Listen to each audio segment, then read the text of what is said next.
Hello, and thank you for checking out our SIR video series. I'm Mark Wheeler, Managing Partner for Strategic Options and member of the SIR Marketing Committee. So joining us today is Austin Tucker from Verisk and Chair of the annual SIR Conference Committee. So welcome and thank you for sitting down with us today. Yeah, no, thank you for having me, Mark. My pleasure. For those who are not familiar with Verisk, tell us a bit about the company and how you engage in the insurance industry. Sure. So Verisk is what we would call in the industry a service provider, or in kind of short terms, a vendor options. And what Verisk is a multifaceted organization that not only tackles insurance issues, but also financial services, health, and several other industries where we take data mainly, which these days is the lifeblood of pretty much everything. And we use things like artificial intelligence, machine learning, algorithms, models, and so forth to derive some information from that data that we can then pass on to our customers. And what that does is free up our customers to concentrate on what they do best, which is, in insurance case, underwriting profitable business. So we basically take that data, clean it up, and then give it back to them in ways that they can use it. They also have the option, if they want to take that data and just utilize it their own way, they can do that as well. So we offer different levels of service with that. But Verisk is a very dominant player in this marketplace. A lot of people have heard of like the ISO forms and that ISO standards for commercial business. We also have a part in that as well. So. Oh, that's a great overview. Really appreciate that. Yeah. No problem. Now, why is the company a member of SIR, and why have you volunteered, given all the busy things that you have going on, to be an active member of the organization? That's a great question as well. So Verisk utilizes its partnership with SIR to kind of get in front of emerging topics, trends, things that we might not be quite aware of, just because it's impossible to be in multiple places at once and consider yourself an expert, right? So you utilize organizations like SIR to kind of sit there and say, wait a minute, this is something we're seeing come about, and we should look into that a little bit more, or leverage some of our resources to delve into it and see if this is a trend, or is this just a passing fad, something along those lines. Verisk definitely sees the relationship with SIR as beneficial, and has utilized it in the past to leverage things with customers, and also just help keep the organization healthy, for that being just on the forefront of what's changing. Because insurance has never really been an animal that's changed until, say, the past 5 years. And we've seen an accelerated change in those past 5 years.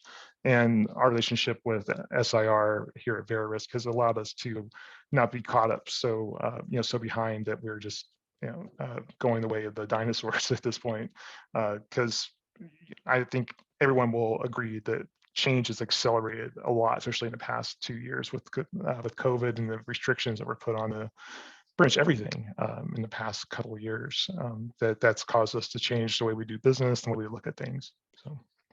Perfect. That's really helpful on that.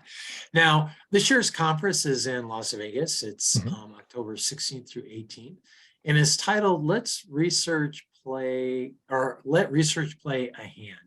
Now, why was that theme chosen, and what do you hope attendees will walk away from the conference?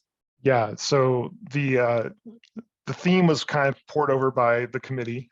So it was definitely themed by committee on that end, but we definitely felt that research needs to come back into the forefront and literally play a hand in the way you make decisions. One of the themes that we've kind of explored just internally and informally within the committees the past couple of years is that really a lot of this that we saw happen in the past 2 years with especially the insurance industry really was out there. The pieces for that puzzle were already out there, and all you had to do was just kind of sit down, do your research, start asking some intelligent questions, and you can actually kind of piece together what, some possible modeling scenarios, saying, oh, this would happen, this would happen. So this being our first conference back in person since 2019, we definitely wanted to show that research needs to be back in the forefront. It needs to be part of that discussion, but it also shouldn't be limited just to the people who have researcher in their title. It should apply to everybody. One really cool thing about SIR is that we're not just an organization of research analysts. We are an organization of underwriters. We're an organization of risk analysts, of product people. We have several entrepreneurs who have started their own companies that have either are insurance companies or MGAs or a vendor for insurance companies. So we span the spectrum of possible roles, not just research. It's also people across different lines. For those who don't know, in SIR handles all major lines of insurance. So you have your life, your health, commercial lines, personal lines. So having that expertise across all those lines, we definitely don't want to make people feel like, oh, if you're an underwriter, you don't do research. Well, that's not true. Underwriters do a ton of research.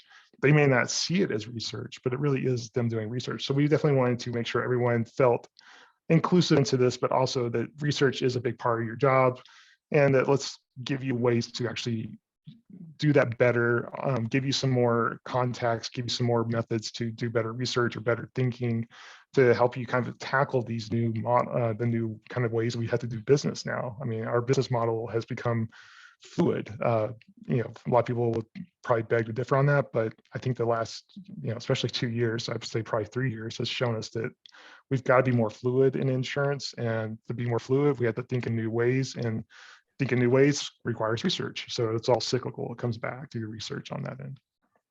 Well, that's great insight and appreciate that. And I think, being able to be in person again and have those individual exchanges and the different series and speakers that are going to be there, it can be just terrific. So Yeah, it should be a lot of fun. Yeah, it's this year's going to be different too, because we do have we've changed up a little bit on our second day. We actually have an emerging topics trend this year where we're actually going to break out of the silos that we usually put ourselves in with the different tracks and just cover more topic based. And I think that's going to attract a lot of people to kind of stretch out and say, yeah, these may be health and life speakers, but they're covering a topic that is relevant to my field as well. Just because it's happening in their space doesn't mean it's not going to happen in the commercial line space or the personal lines or even just the P&C as a whole.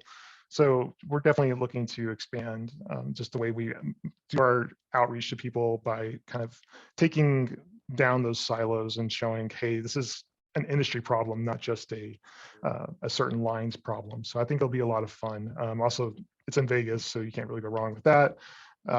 And being the first conference back and since 2019 is going to be a lot of fun to see everybody again in person. It'd be great to shake hands and talk to people actually face to face. So. Agreed. For all those reasons, you need to go. Well, I'm going to shift gears a little bit. And you and I are both based in Denver. So I have a few questions for you regarding Denver. Okay.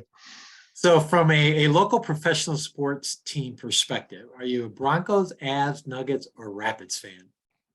I'll name the one you didn't name, Rockies. The Rockies, of course. Yes. Yeah, I'm a baseball guy through and through. So it's been to the park a couple times this year. Try to make it to at least one game. But yeah, baseball. Grew up originally from Texas, so I grew up watching the Rangers. Still, they're probably my team, but definitely root for the Rockies. Though it's a painful experience. It is painful. Yeah, I'm not going to deny that. But if I had to follow that up, I'd probably say the Nuggets. I was raised with basketball as kind of the second sport in my house. I can't play it myself. I'm 2 left feet and no hands, but I do like basketball, and so it's actually kind of cool to see the Nuggets, and hopefully they can make a longer playoff run than just the first round this year. But we'll see what happens. See what happens. I know all those sports are gearing up now, so it's pretty exciting. I know, it's the time. Yeah, we live right by the Broncos facility, and I thought about going, and then I saw the attendance. I was like, yeah, I'm not going to go to that. I think they were pushing crazy. Like 3,000 people at practice. It's like, yeah, I'll watch it on TV. I'm good. It's crazy. Well, let's shift gears a little bit on that and say, sure. Best music venue, Red Rocks or the Fillmore?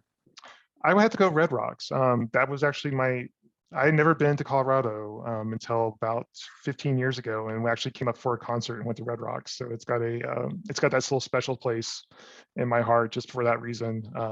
The Fillmore, I've heard. I haven't been to the Fillmore yet. That's one of my ones I want to go to. But you got to do it. Yeah, it's. I also heard the Broadmoor is really a good place too. So definitely want to check both those out. But yeah, the Red Rocks holds a little soft spot in my heart. Terrific. Skiing or mountain biking? Mountain biking. I've never skied. believe it or not. My wife, my daughters are planning to change that this winter. I actually got my ski pass this year, so I will Oh, be I'll be attempting that. So more to come on that, but I definitely love mountain biking. I actually went out last weekend, went out, hit the East West Trail, and I'm probably gonna go back and hit it again and try to get it before the weather turns too I bad. But know, I know. It'll be it's, coming up here. oh no, it So comes here's up a little, fast too. very good. Well, you're all set then. Now here's a little quiz for you. So which Sure. of these peaks are not a collegiate peak? So Mount Princeton, Mount Yale, Mount Columbia, or Mount Harvard? I would probably say Princeton, but No, no. Mount Columbia. I threw Oh, that one really? in as a Okay, ringer. wow. Yep. So Princeton, Yale, and Harvard are all part of the collegiate peaks here in I did Colorado. not know that. Yeah, I'm still learning my 14ers, so you're going to have to excuse on There you that. go. We've been out driving around Colorado this summer, and if we see a big mountain, we kind of look up and say, okay, which one is that? So I'm creeping along, but it's not probably as fast as I probably should. But when you've got three little ones, you kind of have to, Yep, you got you to take work it. yeah, You you got to got to work take it. your free time when you can on that. All right. So we have two more questions left for you. Yeah, definitely. So what stands 32 feet high, is the color blue, and has red glowing eyes? Lucifer. Lucifer, that's right. So Yeah. those of you who don't know, that's our stallion at DIA Airport. And then a final question for you today. In a second life, I would what? Wow. Well, I would still be married to my wife because I love her. That one, put that one out there. Wonderful. Yes. Yeah. I've always wanted to get into like a craftsman role, like a trade. I've always admired carpentry, skilled carpentry. My background kind of had me looking at those guys from afar, and I've always admired it. But definitely would probably go into a skilled trade, something like that. Just I like working with my hands. I like building things, especially creative things. I think that would be a really fun job to do. But time, job took me into insurance instead of carpentry. So here I am. But Well, I it's understand a that. hobby. Yeah.